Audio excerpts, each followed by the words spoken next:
What you gonna do? What you gonna do when they come for you? Bad boys, bad boys. What you gonna do? What you gonna do when they come for you?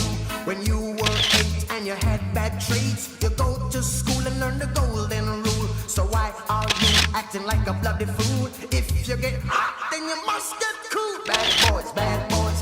What you gonna do? Or what you gonna do when they come for you? Bad boys, bad boys. What you gonna do? Or what you gonna do when they come for you? You chuck it on that one, you chuck it on this one, you chuck it on your mother and you chuck it on your father. Okay, listen, so we're getting a new guy today. He really snuck up on us, but on top of all the paperwork, we're going to do his tour today. Okay, it's Officer Wendell, right? That's right. Yeah.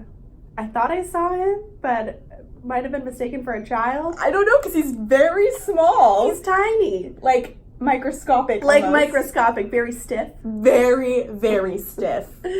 We won't tell him that. Okay. I thought it'd be a good idea to go over just some basic history of ODOC maybe with him, so he has kind of an introduction, understanding of it. What does ODOC stand for? Oregon Department of Corrections. Okay. Yeah. So maybe first off, we'll just go by letting him know that in 1976, the Supreme Court ruling stated that all prisoners would have access to health care. Wow, did not know that. Yeah, really good to know. Very good to know. Since you're a nurse manager here, very important. So yeah, they have the right to free health care if they're incarcerated. It's monitored by federal and state law. And the services that we offer to them, mental, physical, emotional, will help them be reintegrated into society after they've served their time.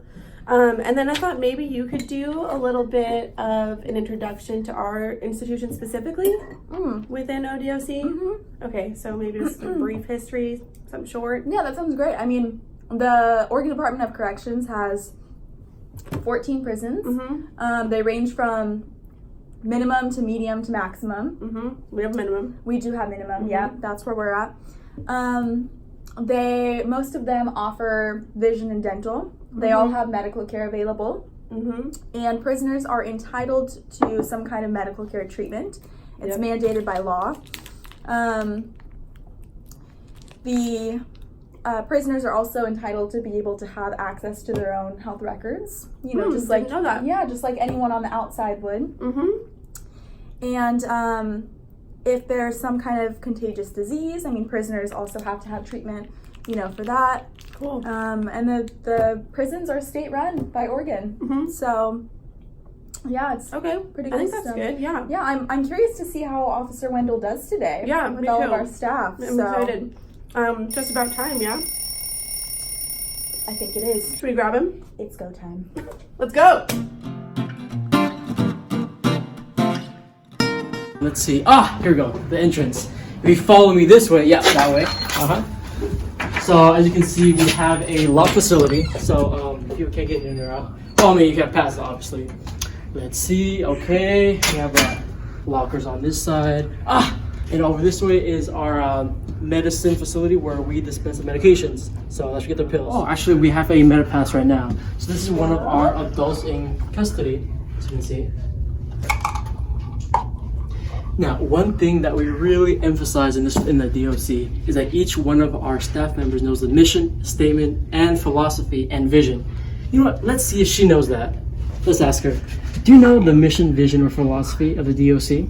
Well, I don't actually know them by heart, but I happen to have them right here. So let's see what it says.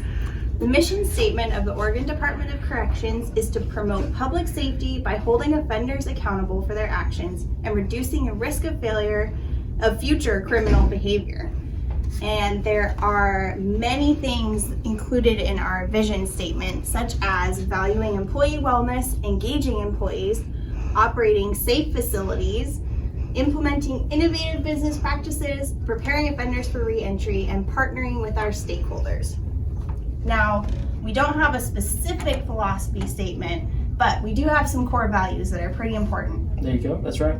Integrity and professionalism, dignity and respect, safety and wellness, fact-based decision-making, positive change, honoring our history, and stewardship. That's right. Great job. Thank you. You know what? Now that we you here, do you know the structure and function of this facility? Well, the function is I'm in prison. Okay. That's the point. Okay. But it's also to rehabilitate me, so then that way when I'm released back out into society, I'm more reintegrated and I'll have an easier time. And then the function of it is as a public institution. Okay. So it's a state-run function pretty much. So then the governor runs it, and then you have Colin Peters, who's the director of the DOC. And then it trickles down, and then they help to fund the facilities. You sure know a lot about our facility, huh? Yes. That's great. See, we want to make sure that both the employees and the inmates are all well versed and educated in this facility. So let's continue. So why do they only wear jeans and shirts?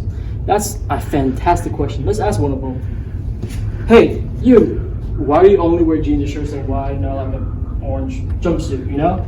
So the jeans and blue shirt is just the dress code of the prison, but we do wear jumpsuits if we have to be transferred to another facility. So you're not being transferred? No. Interesting. Cool. Shall we continue? Let's do it. If anything, let's step into my office and we can finish up our conversation, okay? Perfect. So the ODOC staffing design is very linear or centralized structure, meaning we have a very few administrators and power over several employees. For example, the director of the ODOC is Colette Peters. Now she's in charge of over 4,700 employees. And part of her umbrella is the Chief Financial Office and the Office of the Inspector General. Now on the medical side, we have our Chief Medical Officer, which is Christopher DiGilio, which he's in charge of everything medical, the staff, the hiring, the firing. Now, wait, you know what? I think we might be running late for our staff meeting. I think it might start in 5 minutes. So I think we can finish this when we come back, and let's head over there, okay?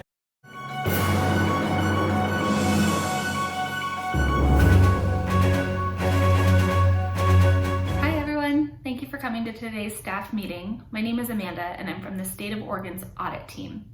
As some of you may or may not know, I have been in and out of your guys' facility the past couple of weeks.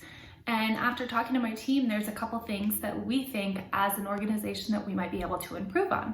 So how does that sound to you guys?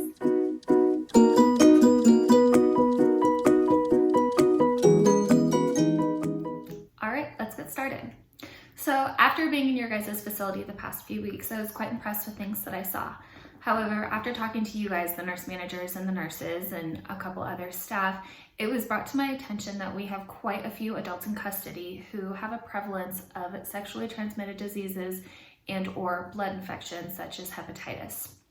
So after bringing all of the information back to headquarters and talking with the rest of the audit team, we wanted to come together and see about talking to you guys as a staff about some things that we think that we could do to improve.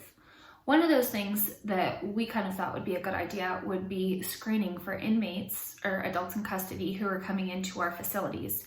We do all of our intake at Coffee Creek Correctional, which is for both men and women. So as a group, as a team, we were thinking that screening them upon admission will, one, help the detection as well as to stop the prevalence of them being in the prison system.